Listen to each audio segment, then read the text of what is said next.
Akala ko pa naman meron na nangyari dito kay Jinky Luistro. Nananawagan lang ho pala ng panalangin itong si Congressman Jinky Luistro. Ang problema ho kasi dito mga kababayan, inuna ho nilang yabang. Yan ang problema dyan. Noong nasa House of Representative level pa lang ang impeachment na ni VP Sara, ang ibinibida nila sa ating mga kababayan, malakas ang ebidensya, yari si VP Sara dito, abangan nyo yung mga testigo. Nati 350 million na ho tayo mga kababayan. Diba? Pero mapahanggang sa ngayong mga panahon na to, hirap po sila na kumbinsihin na sa bayan ng Pilipino na dapat ma-impeach si Vice President Sara Duterte. Ano ang mga dahilan? Una sa lahat, yung estado ng pamumuhay ng mga Pilipino hindi akma dito sa ginagawang impeachment na to. Yung panawagan na accountability, saan? Doon sa 125 million. Pero yung trilyong ninakaw sa kaban ng sambayan ng Pilipino, pinagkikibit-balikat niya. Nakukornihan ang ating mga kababayan dito sa proseso na to. Dahil napakarami nating issue na dapat tugunan, ang inuuna natin ang pagpapatalsik kay Sara Duterte, gayong alam naman natin na merong importanteng problema ang ating bansa ngayong mga panahon na ito pagdating sa kriminalidad, pagdating sa flood control, pagdating sa korupsyon at sa napakarami pang bagay na nangyayari ngayon sa ating bansa. Pero bago yan, isang like at isang subscribe. Masaya na ho tayo dyan at sa mga gusto sumali sa ating community, join button nandiyan lang ho sa baba. Bago tayo magtungo dito kay Atty. Harold Respicio, dito ho muna tayo kay Bay. Pero pala bago kay Bay, dito ho muna tayo sa paghingi ng panalangin. Ito si Jinky Luistro. Pray for VP Sara conviction. Luistro calls on public ahead of impeachment trial. Ano yan? Naiintindihan ng ating mga kababayan kung ano talaga ang totoong nangyayari dito sa impeachment na to. Hindi mo kailangan manawagan ng panalangin, madam. Hindi mo kailangan manawagan ng panalangin. Kung mabigat talaga mga ebidensya, hindi nyo kailangan magmakaawa sa publiko na tulungan kayo para convict itong si Vice President Sara Duterte. Kahit lang sa mga pagpupresenta nyo dyan sa impeachment trial court, yun pa lang, kung talagang ka-impeach si Sara Duterte, hindi nyo na kailangan manawagan ng panalangin. Talagang mananalangin sa bayan ng Pilipino para impeach siya. Pero base sa aming nakikita, maraming nananalangin. Nananalangin sila na sa 2028 paging presidente si VP Sara. Yan lang. Akala ko pa naman nangyari dito kay Jiki. Sa totoo lang nag-worry tayo. Pero buti na lang. Panawagan lang pala ng panalangin. Dito ho tayo. Kanino kayo kay nananalangin? Doon sa patron ng maleta? Pambihira, hindi kayo didinggin yan. Hindi kayo didinggin ng patron ng maleta sa pananalangin. Tandaan nyo yan. Dito tayo kay Bay. Grabe, sobrang napahiyaho itong witness kahapon sa impeachment. Yan. Bakit to? Kasi ganito nangyari. Pinipilit ni witness na meron ng due demand doon sa AOM. Ano muna yung AOM? Yung Audit Observation Memorandum. Ano ibig sabihin nun? Sinasabi ng witness na may due demand na yung AOM. Ibig sabihin na nagdidemand na isoli yung pera at ibalik ko ano man yung mga dapat ibalik ng Office of the Vice President. Pero napakaganda kung paano pinaliwanag at ginisa ni Senate Presiding Officer Chis Escudero itong witness. Bakit? Napaamin niya na wala pa palang due demand yung AOM. Ayon mismo doon sa letter. Ano ibig sabihin nun? Ganito yun Ano ba ibig sabihin ng due demand? Ang due demand po yung parang humihingi ka na. Dinidemand mo na ngayon na kailangan mag-comply ka. Parang ganito. Nagpautang ako halimbawa sa isang kaibigan ko. So, wala kaming usapan kung kailan siya magbabayad Tapos one day, nung nakaharap ko siya, bigla akong sinabi, bakit di ka marunong magbayad ng utang mo? Bigla siya sasagot, sandali, wala pa tayong usapan kung kailan ako magbabayad. Basta pinautang mo lang muna ako. So, ang assumption niya is, pag meron ako, tsaka ako magbabayad. Tapos ngayon sasabihin mo, ba't di ka ako nagbabayad? Bakit? Kasi nga, wala pong due demand. Ano yung sabihin ng due demand? Sana ganito. Nagpautang ako, papautangin kita, bayaran mo ako sa kinsenas. Yan, may due demand na. Yan. Yung AOM, yung memorandum na inano sa Office of the Vice President ay wala pang due demand. Pero si witness, sinasabi niya na parang may pananagutan na yung Office of the Vice President agad-agad. Tinanong ngayon ni Chis Escudero, andali, may due demand ba yung letter na yan? Yung pala, wala. Wala. So, ibig sabihin, opinion lamang po nung witness yung sinasabi niyang may due demand. Pero doon sa letter, wala. Ang linaw pa po nun, sobra. Kaya nagmukha akong tanga itong witness. Pangalawa, sarili pala niyang interpretasyon yung presumption. Ano yun? Sinabi kasi ni Wamil, yung witness, na may presumption na ginamit ang confidential funds. Yun yung pinopoint out niya, na ginamit na yung confidential funds. Pero tinanong mismo ni Senate Presiding Officer Chis Escudero, nakasulat ba mismo doon sa joint circular, yung quote-unquote sinusunod ng COA na Joint Circular 2015, ang presumption na yun, kung meron bang presumption na pagka nagka-problema, ay may pananagutan yung mismong Ayan. secretary o yung head ng department na yun. Hindi ho nakasulat pala doon. Wala. Ang interpretasyon ni Wamil yung head na kaagad. Pero nakalagay po doon sa circular na yon is it's either the head or, hindi ho enda, or. Ibig sabihin, kung sino yung kumuha, yung tinatawag nilang SDO, yung kumukuha ng pera. Ibig sabihin, ang assumption ng witness, ang may pananagutan, ay yung head ng department. Pero nakalagay po mismo doon sa circular na it's either yung head of the department or kung sino yung kumuha, yung SDO na tinatawag. Ang nagkataon dito, ang kumuha ho ay hindi naman si Vice President Sara Duterte. Pero ang assumption nung witness, yung taga-COA, dapat managot dyan si VP Sara Duterte. Doon, nabuking na naman ni Senate Presiding Officer Chis Escudero. Isa pang kinlaro, di ba? Yung paulit-ulit to, nakikita natin sa balita, ito yung 125 million na confidential fund, disallowance daw yun, o dinisallowed na. Hindi po, 73 million lang po pala. Hindi ho yung kabuang 125 million ang may notice of disallowance. Ibig sabihin, hindi lahat ng 125 ay idineklarang illegal ng COA. Ito, habang nagpapatuloy pa yung pag-audit ng COA, may mga dokumento pang tinatanggap at may mga paliwanag na isinasama sa pagsusuri. Ibig sabihin, hindi pa tapos, hindi pa finale. So ano to hinihirit nitong witness na ito? Again, idinidiin lang niya si VP Sara Duterte. Tapos meron pang nilinaw si Senate Presiding Officer Chis Escudero. Yung pinagkaiba ng AOM, Audit Observation Memorandum, at yung NS, Notice of Suspension, at ND, Notice of Disallowance. Isa-isayin natin para mas malinaw. Ano ba yung AOM, Audit Observation Memorandum? Humingi ng paliwanag. Humihingi pala ng paliwanag.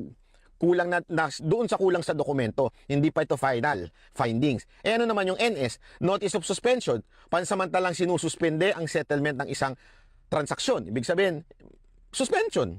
Simple lang. Notice of Suspension. Ano naman yung ND? Notice of Disallowance. Ito na opisyal na pag-disallow ng gastos. Ibig sabihin talagang opisyal na hindi pinapayagan na paggastos na maaari pa rin umapela. Ano ibig sabihin nun? Ayon ito mismo sa patakaran ng COA, alam niyo kung ano ibig sabihin nun? Hindi pa po final. Yes, final. Prima facie evidence yun. Ibig sabihin, pwede nang gamitin ng COA para mag-issue na ng Notice of Disallowance, pero hindi pa po final yun. At yun, nalinaw din po yun doon sa witness. Tinanong naman po yan ng isang senator judge na si Cayetano. Yung ba ay final na? Hindi. So, lahat ng sinasabi ng witness ay sadyang pagdidiin lang kay VP Sara Duterte. So nilinaw na yan ni Senate Presiding Officer Chis Escudero na hindi pa po final ang proseso ng COA. Ang linaw po nun, hindi pa po final. Ibig sabihin, kung hindi pa final yung violation quote-unquote na sinasabi nila, na paulit-ulit nilang sinasabi na parang merong ng kasalanan si Vice President Sara Duterte. Ang gusto mangyari nung si Wamil na pagka nagdesisyon sila kahit ano pa, kaya nga sinupal siya ni Chis Escudero. Paano yun? Pagka nagkaroon ng TRO ang Korte Suprema, paano yun? Final na ba? Hindi pa. Natigilan siya ganun. O nga, TRO pala. Temporary restraining order kasi pag-uusapan siya kung ano man yung findings, kung ano man yung penalty, hold muna yan. Kasi mag-uusap-usap pa sa Korte Suprema. Di ba ganun yun? Di ba pagka may TRO, gano'n kunyari, meron, kumbaga ano yan, kumbaga status ko muna, TRO kayo, wala munang gagalaw, mag-uusap-usap muna kami dito ko sa Korte Suprema. Kasi yung COA, hawak ni Marcos Jr., kung ano man naging findings sila, kung ano man ang naging desisyon kay VP Sara, bias na bias, di ba? Punta tayo dito sa Supreme Court. Ngayon, Supreme Court, TRO muna. So, anong ibig sabihin nun? Sabi ni Jesus Cotero, ano ba yun? Final na? Hindi po final. Na ganun si Wamilo. Oo nga, TRO yun. Duterte. May issue pa nga yan ng ano, di ba? Yung nililinaw kung sino ba ang tumanggap. May direkta bang pananagutan si VP Sara Duterte kung nandun naman yung SDO na siya yung nag-withdraw? Malinaw yan sa circular na it's either or. Ibig sabihin, ibig sabihin hindi po siya yung pag may kasalanan yung SDO, may kasalanan na rin yung head ng department na yun. Hindi ho. Ang nakalagay doon or, hindi end. Pag sinabi mong or, isa lang doon sa dalawa. So, sino ho ba ang kumuha ng pera? Yung SDO. So, hindi po yung mismong head ng na si VP Sara Duterte. At doon po, mga kababayan, napakalinaw po na etong witness ay pilit lang niyang idinidiin si VP Sara Duterte. Kesyo parang ang dating sa kanya, final na yung findings nila. Kesyo parang sobrang may kasalanan na si VP Sara Duterte. Pero nalinaw po yan ni Senate Presiding Officer at nung iba pang judge, Senator Judge, pero sa magandang pagpapaliwanag ni Chis Escudero, nalinaw niya po. Kasi si witness, pabago-bago na sinasabi. Pero nalinaw. Kaya nga alam mo, pag ikaw Hindi, tinrain kasi ano yan talagang train siya ng prosecution kung anong pagka, for example, nagtatanong sa kanya yung mga pro-prosecution senator, ano siya marunong siyang ika nga sumundot doon sa kung paano mas mapapatindi pa yung mga sagot niya pagka nagtatanong ito si Jesus Cordero, Risa Hontiveros, Tuta Soto, Bumakino, di ba? Pero pagka nagtatanong sa kanya, kagaya nitong, tinuruan din siya kung paano makipagsagutan, kagaya na lamang dito kay Senator Robin Padilla, dito kay Amy Marcos. Ano nga siya mini trial 2.0. Ganun ang nangyari dito. Injustice Committee 2.0. Yun ho talaga. Sisinungaling ka, hindi ka consistent. Yan yung witness. Nabuking na hindi siya consistent sa mga sagot niya. Kung gusto nyo pang malaman ng buong details niyan, nasa vlog ko po yan. Mamayang 6 a.m. or 7 a.m. nasa YouTube channel ko po yung Banat Bay. Yung punta ho kayo kay Bay, yung sa yung YouTube channel niya. Dito na ho tayo kay Attorney Harold Respicio. Punta ho kayo bisitahin nyo, mag-subscribe kayo. Yan ho yan. Isa sa mga malupit na vlogger, yan, political vlogger. Ngayong mga panahon na to. Isa yun sa mga sinusubaybayan natin. Marami hong malulupit na vlogger pero yan si Bay, pagka yan sumulan siya talagang malupit sumalan siya talaga. Merong naging desisyon ang Korte Suprema na ibinasura yung mga petition para ipatigil yung ongoing proceedings po sa Senate Impeachment Court. Anong masasabi niyo dito? At bakit naging moot and academic siya? Opo, ang sinabi po ng Supreme Court ay since naisampa na ng House of Representatives sa Senate yung articles of impeachment, sabi niya moot and academic. Ano po ba ang ibig sabihin ng being moot and academic? Ibig sabihin, wala na pong issue, wag na nating pag-usapan pa. Wala na daw pong issue dahil po ang prerogative na magsampa ng articles of impeachment at para mag-prosecute dun sa Senate ay political question. Hindi siya justiciable question na pwedeng itakil pa ng Supreme Court. Kaya kapag tapos na po, wag na nating pag-usapan. Parang boyfriend and girlfriend lang yan. Kung wala na tayong magagawa, wag na nating pag-usapan. Pero, hindi ba dapat linabas po ng Supreme Court ang desisyon bago nag-umpisa? Should it have been? Or, yun na nga, like you mentioned nga, it's a political exercise. So, it doesn't Dapat really earlier, matter. naging clear na kagad. Would it have been easier if they declared it earlier? Tama ka, Pat! Yun dapat ang ginagawa ng Supreme Court. As a matter of fact, marami pong mga petition sa Supreme Court na kinakailangan ng mga agarang desisyon sana, katulad ng petition nila sa pag-aresto kay Sir Bato, hindi po ba? Meron ding mga questions doon na ginawang moot and academic dahil daw hinahabol naman na siya. Pero sana, sir, kung nag-decide sana kayo bago siya arestuhin or iserve yung warrant, edi sana alam sana ng mga ating government officials or enforcement agency kung isi-serve nila o hindi. And ganun din sana ang ginawa ninyo dito sa pag-file ng impeachment, complete articles of impeachment before sana mag-file yung House of Representatives sa Senate para alam ng House of Representatives kung magpo-proceed sila o hindi. Kaso nga lang, kapag too late na po, napakadali ng excuse na being moot Moot and and academic. academic. Pero by the way po, kapag nag-decide na po ang Supreme Court, bilang abogado at politician, Vice Mayor po ako ng Reyna Mercedes, kapag nagsalita po ang pinakamataas na institusyon sa ating bansa tungkol sa mga legal controversies, disiplinado po tayong sundin na lang natin para hindi magkagulo ang Pilipinas. Oo, correct. Oo, kailangan respetuhin na, no? Whether it is too late, too Or early, too early. or no comment. Ano na lang, At okay. least Miss Pat Respeto nagsalita talaga. kasi kung no comment hanggang ngayon nakabitin pa rin siya, Yeah, di ba? oo. Pero dito po sa ongoing impeachment trial, nakakalabing 3 araw na, no? So as a lawyer, anong assessment ninyo, ano nakikita ninyo dun sa mga ipinipresentang testigo nitong prosecution? Alright, napakaganda po ang pagpapatakbo nila ng impeachment trial dito sa ating bansa dahil po maliwanag na nai-layout ng prosecution ang kanila. Na ano na siya shock itong si ma'am, itong mga kasama nitong si Atty. Harold Respicio. Ganyan lang ho talaga si Atty. Harold Respicio, medyo OA, no? Medyo OA lang ho talaga siya ng konti pero malupit ho na abogado. Hindi, isa yan sa mga packaging ni Atty. Harold Respicio. Para ano, naging controversy siya ganyan eh. Tipong, sino tong ano na to? Sino tong abogado na to? Kasama yan sa packaging niya. Mas maraming nakinig, mas maraming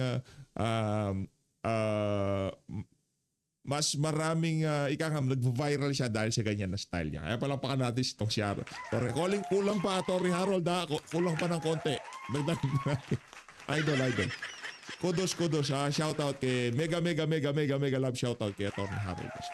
Ilang case at nabibigyan po ng due process this time dahil may pagkakataon na mag-cross-examine ang depensa at extensive ding magtanong ang ating mga senador. Kaya ang taong bayan po nagkakaroon ng sufficient legal and political context at naiintindihan nila yung proseso. Kaso nga lang kung minsan nakaka-boring. Pero hindi po bale. Basta po ang mahalaga pagdating po sa huli, alam natin kung totoong nagkasala ba o hindi si VP Sara Duterte. Ngayon po, itanong natin, yung mga witness, epektibo ba?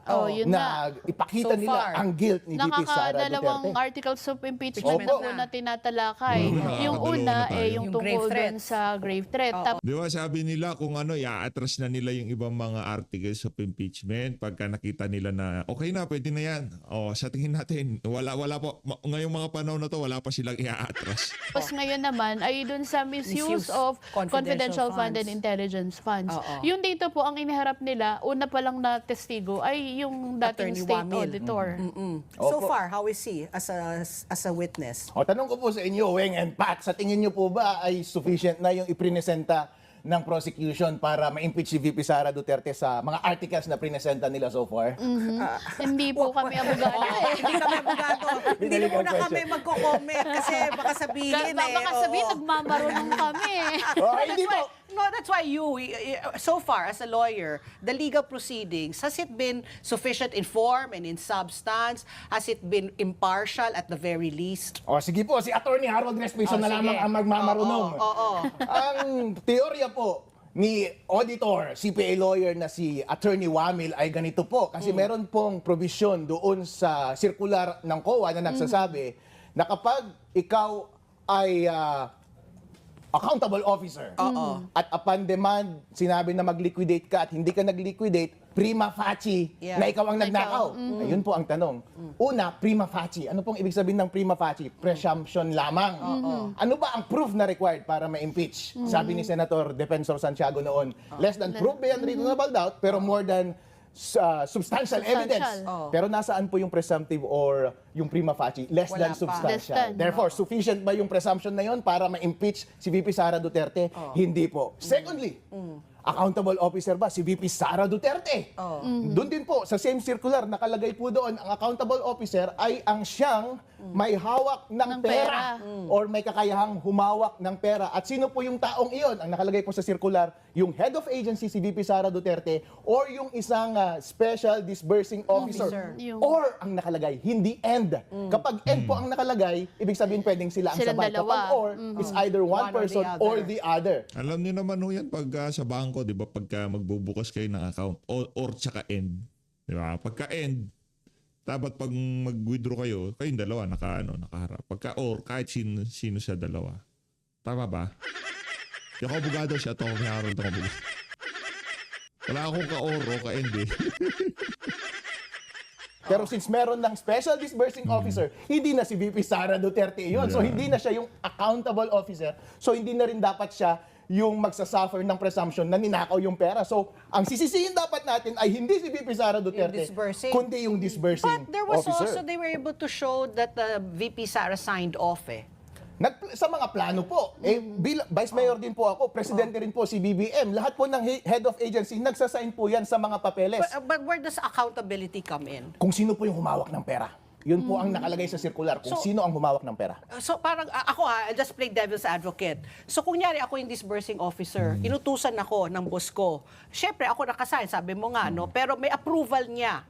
So ako ang if ever mananagot, ako yung makukulong maski na utos ng aking boss. Saan po yung accountability? Parang Parang Meralco bill natin, di ba? Yung mga mamamata, sinano nila na hindi naman tayo kinonsulta. Tapos sa atin pala ipapasa. Hindi pala ipapasa. So, where does it come in terms of liability and accountability? Where do you draw the line? Kapag ako po yung Head of Agency at inutos ko sa'yo, hoy, Oo. mangupit ka dyan. Oo. Tapos kumupit ka nga, tapos binigay mo sa akin yung pera, ako may kasalanan, at ikaw. Oo. Kaso nga lang, ikaw lang may hawak ng pera, pumirma ako ng mga plano, pumirma ako ng approval, pero ikaw lang ang kumupit, ikaw lang ang may kasalanan. Yun po ang sinasabi ng batas. Since ikaw lang ang humawak ng pera, ikaw lang ang accountable officer. Pero meron din pong separate provision yung PD 1445. At nakalagay doon na kapag head of agency ako at ikaw yung accountable officer, Yeah. meron akong responsibility to Responsibility. exercise due diligence ng katulad ng isang father of a family para i-supervise po kita. So kapag hindi kita, pinabayaan lang kita at naging grossly neglectful ako sa aking trabaho, pwede akong mapanagot. Pero maaring hindi kriminal iyon kasi ikaw pa rin naman ang nagnakaw. Naging neglectful lang ako. Pwede akong singilin. Pero unless may ipakita nila na nanakaw yung pera, kayo po yung may hawak ng pera, kayong nagnakaw, pero utos ko po at ako ang nakinabang. Kapag naipakita iyon, mananagot po ako. Kaso nga lang po dito sa impeachment trial, hindi nila naipakita yung connection kay VP Sara Duterte. Puro pirma lamang ng approval, pirma ng plano. Pero if That's not ever, enough. The approval, hindi- the signature that you approved it, it's not enough. Hindi po, kasi si Office of the President, BBM, Oo. meron pong notice of disallowance din. Kalahating bilyon po ang naka-appeal po sa korte ngayon. Siya rin po ang nakapirma sa mga plano. So, ibig sabihin po ba kapag nagnakaw yung driver niya, siya rin po dapat ang makulong? Okay. pero yung tinatawag natin kasi nga ikaw yung pinaka head of agency, so responsibility mo siya. Sabihin na natin na not impeachable offense, pero administratively may pananagutan ba ang isang head of agency? Meron po administratively or civilly. Nakalagay po dyan sa presidential decree na nabanggit ko kanina na yung responsibilidad niya ay mag-exercise ng sufficient diligence. Kapag hindi po naipakita, solidarily liable po ako. Kung ano man po ang nanakaw dahil sobrang neglectful ako, baka ako po ang dapat mag-refund. Kasi by default po, yung accountable officer lang ang magre-refund. Administratively, of course, kapag ipinakita na neglectful ka sa iyong public duties, dapat matanggal ka dyan. Pero not impeachment, of course. Kasi ang nasa impeachment po, ang grounds for impeachment ay mabibigat. Hindi lamang mga neglectful acts. So, ilan dun sa mga ipinresentang dokumento kahapon ay yung mga acknowledgement receipts. Ayun. Oo, hindi OR. Hindi OR, acknowledgement Invoice. receipts. Yeah. So, alam naman natin na kahit sa mga pribadong kumpanya, tinatanggap yung acknowledgement receipts. Pero dun po in the process of the markings or dun sa stipulation kahapon, merong hindi pagkakasundo yung defense at saka yung prosecution. So, para lang maayos, sabi ni Attorney Kapunan, o sige, yung mga dokumento nyo na lang yung gamitin natin para tanggap nyo na lang lahat. Pwede ba yun na yung mga ebidensya na hawak ng depensa ang gagamitin ng prosecution dun sa kanilang direct examination? Ang mahalaga lang po sa trial ay identification and authentication. Hindi po pwedeng mangyari sa likod yan, sa clerk of court. Hindi po mangyari yan sa labas ng open court. Mangyari dapat yan sa open court. So kapag gusto po ninyong magpresenta ng ebidensya base sa dokumento, ipakita nyo po yung dokumento sa witness. At i-identify nyo yun muna. At yung kontra-abogado ay titignan niya yun kung pareho. Tapos i-authenticate niya, sasabihin niya kung totoo to o hindi. Lahat po ng prosesong yan hindi pwedeng ilagay sa labas. Kaya po object ng object yung depensa. Last time kasi po ayaw nilang i-stipulate yung identification and authenticity. Hindi po naman nila obligasyon, sabi nga ni presiding officer, na mag-stipulate. Karapatan nila na since burden po ninyo na mag-prove ng iyong case, edi pahihirapan namin kayo. Ayaw namin padalin ito para sa inyo. Trabaho nyo yan eh. Kung nahihirapan kayo, di problema nyo yun. Di acquit ninyo yung pinoprosecute ninyo. Yun po ang strategy. Bilang abogado po ako, supported po ako doon. So yung isa rin na parang naging issue yung paggamit ng confidential funds na meron nga kay Mary Grace Piato 70,000 sa gamot. Tapos meron rin para sa pagkain Sa equipment. Equipment na dapat may travel rin di ba? If I'm not mistaken. So those things, sabi ni Attorney Wamil, hindi yan dapat sakop. That shouldn't Ng fall confidential ng confidential fund. Kumbaga, ibang item kasi dapat intelligence gathering. I don't Or know how dapat they daw do it. sa MOOE. Oo, operations. sa operation, maintenance and operation. So, how do you, paano yung ano yun? Paano mo yun may explain? Hindi siya sure dyan, si Attorney Wawil. Bakit po? Dahil hindi siya gumawa ng audit query. Kasi po, ang audit query, kapag nakakita ka po ng dokumento at nakikita po ninyo, ay hindi siya compliant sa legal na batas, pero may doubts ka. Kapag may naka-open and close parenthesis dyan at nakalagay gamot, bumili ba ako ng gamot sa Mercury? O binigay ko yung pera sa tao para ipambili niya ng gamot? Kasi po kapag binigay ko yung pera sa tao para ipambili niya ng gamot, baka in the nature of rewards yun at pumasok siya sa coverage ng circular. Kaya po magtatanong ka muna doon sana kay Attorney Poa para liwanagin niya kung ano yung nature nun. Ngayon nga lang po, sabi niya, since hindi po yan included sa circular, ang sinabi ko na lang ay nag-issue na lang ako ng Audit Observation Memorandum. Ang ibig sabihin po nun ay parang penalty ka na. Sinabi niya na kaagad conclusively na nagkasala ka. Eh hindi mo nga niliwanag kung ano ang nature niyan eh. Pinakasalanan mo kaagad. Sa auditor din po ako, isa po akong CPA. Kapag nag-audit ka po, Kaya pala mahusay itong si Atty. Respicio, CPA din pala siya. talagang mag-query ka muna dapat sa responsible person kasi baka magkamali ka. Kapag hindi mo tinanong yan and eventually may lumabas na ebidensya na mali ang pagkakaintindi mo, ay talagang sisibakin ka ng employer mo. Ganun po dapat ang ginawa ni Atty. Wamil. Meron din po mga date doon nakalagay. 22/12/26. Ang interpretation po ni Senator Erwin Tulfo ay December 22, 2026. Pero pwede rin namang interpretation na December 26, 2022, for which the liquidation was attributed, di ba? So, ang audit query po sana ang makakasagot ng mga bagay-bagay na yun, pero hindi ginawa ni Attorney Wawil just because hindi daw nakalagay sa circular. Pero sir, customary po yan sa pag-audit. Ang iyong pagkipag-meet, pagkipag-text sa iyong mga kliyente, sa iyong mga ino-audit, hindi rin nakalagay sa circular yan. Pero ginagawa mo, hindi po ba? Dahil customary yan sa audit. Ganon din po ang audit query. Every time na meron kang nakikita, just be sure na ka na may violation bago mo gawing findings na official findings yan through the AOM. Yun po ang ginawa niya. Kaya po maraming doubts na kahit sinasabi niya na mali ang date, mali ang purpose, bossing, hindi ka sure yan kasi hindi ka nag-audit query. Pero kasi ang isang sinasabi niya, wala daw pong Atty. sinabit na mga evidentiary In-depth yung kebay talagang kumbaga yun yung mga dapat malaman nung mga layman kagaya natin, mga ordinaryong Pilipino. Pero kung gusto mo pang mas in-depth na pagkaintindi diyan sa mga nangyari sa Senado, Attorney Harold Respicio, malupit. documents ang ang OVP. Ayos. Sa first instance lang po iyon kasi po ang nakalagay po sa ating batas ay dapat mag-liquidate ka. At kapag nag-liquidate ka po, just show proof of success.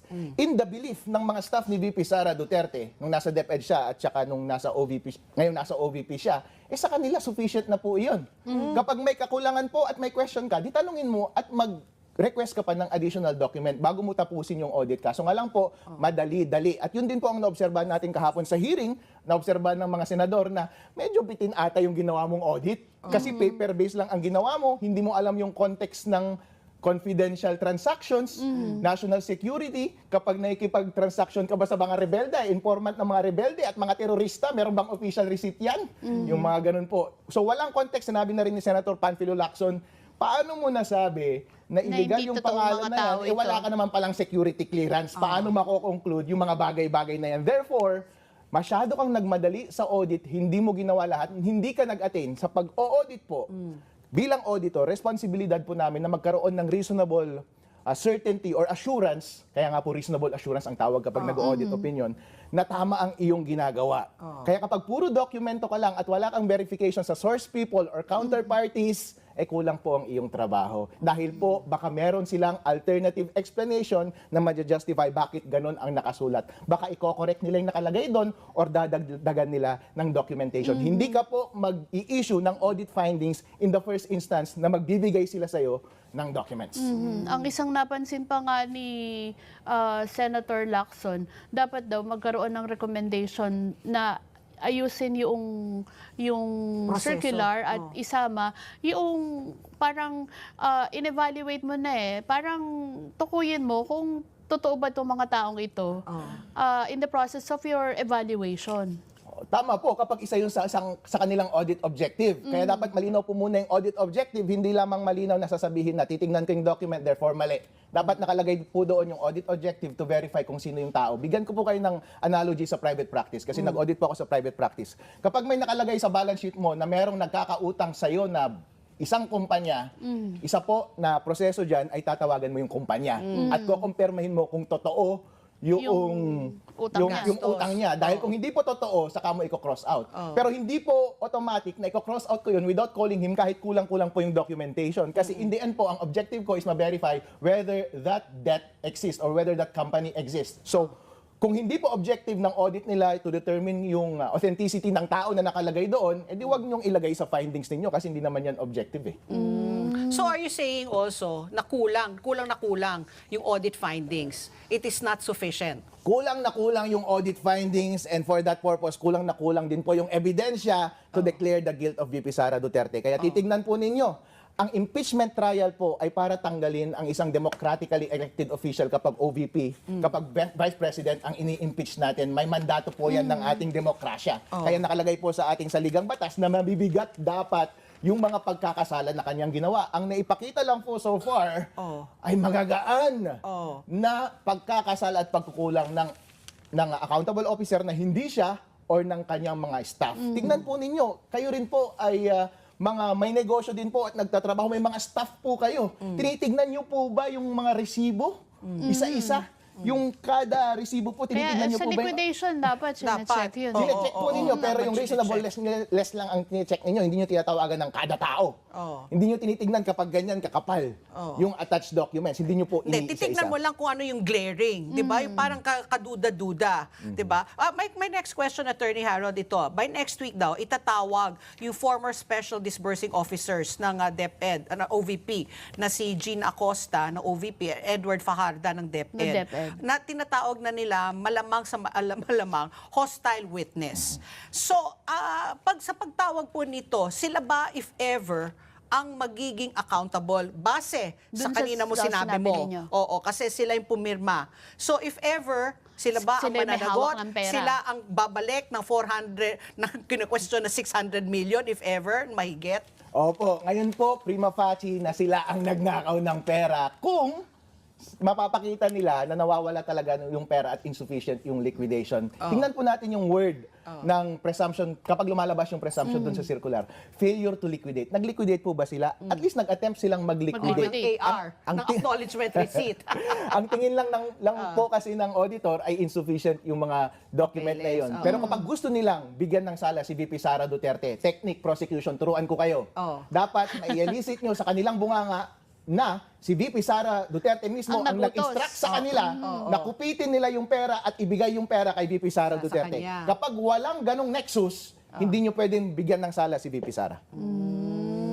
So, sila nga ang mananagot, kung sakali. Kasi pinapabalik may order di ba, ang Kasi COA, na dapat- ibalik at least Oo. 440-something million. I was watching the news Hindi pa yesterday. final yun. I don't remember na the breakdown. But that was also a question na maski na ibalik ng OVP or ng DepEd yung halaga na yon, it will not, kumbaga, it will not absolve her of her the complaints against her. Opo, kasi po, separate regime po yun ng batas. Basta kapag nasa Huwag ko kayong magalit kay Ma'am Patty ano lang ho siya.